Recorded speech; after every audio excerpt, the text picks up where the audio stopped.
जय हिंद साथियों, मैं कुमुद स्वागत करता हूं आपके अपने परिवार मिथिला एकेडमी में एक प्रयास सफलता की ओर।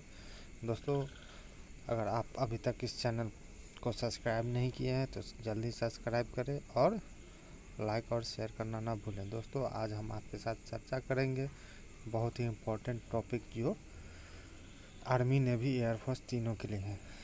तो आइए जानते हैं GI टैग। GI का मतलब हो गया ज्योग्राफिकल इंडिकेट टैग। यहाँ से प्रश्न अक्सर पूछा जाता है। तो आइए जानते हैं। कंधमाल हल्दी कहाँ की है? ओडिशा की। और कंधमाल हल्दी का रंग सुनहरा पीला होता है और यह हल्दी की अन्य किस्मों से भिन्न है। इस हल्दी की खास बात यह है कि इसके उत्पादन में किसानों द्वारा किसी तरह की कीटनाशक का प्रयोग नहीं किया जाता। अब जानते हैं कागजी नींबू। यह असम की है, कागजी नींबू। उसके बाद है तमिलनाडु के GI टैग के बारे में बात करते हैं।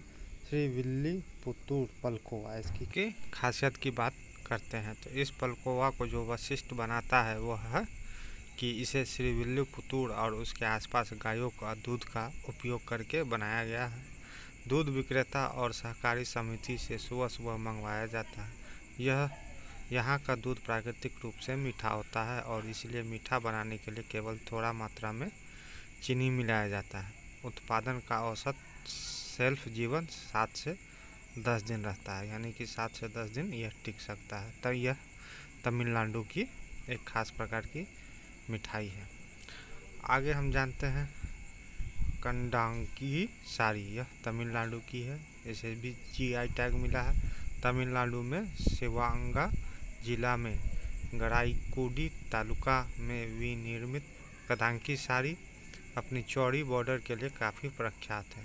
कराईकुडी में रहने वाले परिवारों के लिए यह साड़ी आजीविका का मुख्य स्रोत है, परंतु GI टैग मिलने से मूल कंडांगी साड़ी में विनिर्माताओं को लाभ मिलने की उम्मीद है। और यह तमिलनाडु की GI टैग है। आप जानते हैं डिडिगुल ताले, इसकी कुछ खासियत है। डिडिगुल ताले अपने बेहतर गुणवत्ता और अस्थायित्व के लिए दुनिया भर में जाने जाते हैं। डिडिगुल में 5 किलोमीटर और उसके आसपास के क्षेत्र में यानी 3125 से अधिक तालाब विनिर्माण इकाइयाँ समिति है। यहाँ तक कि शहर को लॉक सिटी भी कहा जाता है। इस क्षेत्र में लोहे की प्रचुरता उद्योग की वृद्धि का कारण है। कहाँ की है? तमिलनाडु। इसे भी GI टैग मिला है। अब आगे जानते हैं इडू मिसाइल टेक्सटाइल। यह अरुणाचल प्रदेश की है, इसे भी टेक्सटाइल मिला। गोवा, यह पिछली बार SSC में पूछा गया था और आर्मी में भी। खोला मिर्च, ऐसा माना जाता है कि आज गोवा में उगाई जाने वाली मिर्च की अधिकांश किस्मों को पुर्तगालियों द्वारा यहाँ पेश किया गया था और सदियों से विभिन्न संकर किस्में विदेशों से लाई गई थी। गोवा में लगभग 15 किस्में मिर्च की होती है, जिनमें पोर्तुगाली मिर्सांग, ताड़वोटी मिर्च, अलोदना मिर्च आदि शामिल हैं। गोवा की है, इसे GI टैग मिली है। अब जानते हैं केरल का GI टैग। तिरुल वेटल लीफ यानी तिरुल वेटिला, यह केरल की सुपारी मलप्पुरम जिले से अद्वितीय सुपारी की किस्म है। तिरुल वेटिला के लिए प्राप्त भौगोलिक संकेत स्थिति पर उम्मीद जता रहे हैं, क्योंकि यह टैग्स एशियाई बाज़ारों में अपना बाजार क्षमता बढ़ाने की संभावना है। पाकिस्तान 2016 तक तिरुल वेटिला के लिए एक प्रमुख बाजार था और यह केरल का GI टैग प्रोडक्ट है। अब जानते हैं गुलबर्गा तूर दाल, जिसे हम अरहर की दाल कहते हैं। यह काला बुरांगी लाल चना भी कहते हैं। दुनिया भर में अपनी बेहतर गुणवत्ता के लिए प्रसिद्ध, हाल ही में सरकार के भौगोलिक GI टैग मिला है। अब जानते हैं मिजोरम के GI टैग प्रोडक्ट। मिजोपूजी, मिजोस के प्रारंभिक प्रधान को पुआन कहा जाता है, जिसका सीधा अर्थ है कपड़ा। कई तरह के पुंस है। कपड़े के हर रंग आकृति और डिजाइन का मोजेस के लिए एक पारंपरिक और सांस्कृतिक महत्व है। यह मिजोरम का है और इसे जीआई टैग प्राप्त है। अब तमिलनाडु का जीआई टैग के बारे में बात करेंगे तो पलानी पंचतीर्थम मूल रूप से पलानी के ध्यानतु पानी स्वामी मंदिर में व्रतधारियों को दिए जाने वाला प्रसाद है।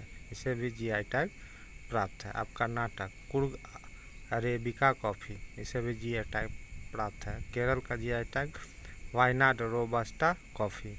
महाराष्ट्र की संगाली हल्दी, महाराष्ट्र के संगाली और आसपास के हिस्से से हल्दी को भौगोलिक रूप से संधारित किया गया। यह संगाली और आसपास के क्षेत्रों के किसानों के एक लंबे समय से लंबित थी। आप पर इसे जीआई टैग मिल गया। अब जानते हैं हम हिमाचल प्रदेश के कुल्लू शाल। कुल्लू शाल एक प्रकार का शॉल है जो कुल्लू भारत में बनाया गया है, जिसमें विभिन्न ज्यामितीय पैटर्न और चमकीले रंग हैं। मूल रूप से स्वदेशी कुल्लवी लोग सादे शॉल पहनते हैं। मध्य प्रदेश के जीआई टैग जानते हैं। कड़कनाथ मुर्गा। कड़कनाथ मुर्गा मूलतः मध्य प्रदेश राज्य के झाबुआ, अलीराजपुर और धार जिले के कुछ भागों में पाया जाता है। यह मध्य प्रदेश के जीआई टैग प्रोडक्ट है। अब हम आगे जानेंगे कुछ और बातें।